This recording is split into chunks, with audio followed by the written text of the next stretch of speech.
In this video, I will show you how to enable game mode on your TCL Roku TV to get the best gaming experience while playing games on any TCL Roku TV you have. You want to head over to the particular input source where your gaming device is connected. In my case, my PS5 over here is connected to HDMI 3, so I'll just scroll over to HDMI 3 and select HDMI 3. And once you're at the particular input source where your gaming device is connected, you want to go ahead and press on this asterisk button over here on your TCL Roku TV remote. So just press on it to bring up this menu and then click on picture settings.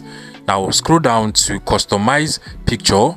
And then you just want to scroll down continuously until you get to the game mode over here. Now if you're connecting like an Xbox or a PS5, the game mode should automatically be turned on. But if you're connecting any other gaming device that the TV does not automatically recognize, then you have to manually go ahead and turn on the game mode of your TCL Roku TV. As you can see, mine is currently turned on. I can go ahead and turn it off by just selecting that, then click on off, which automatically turns off game mode on my TCL Roku TV. To turn it on, you can go ahead and select on, and game mode will be turned on or enabled for your TCL Roku TV.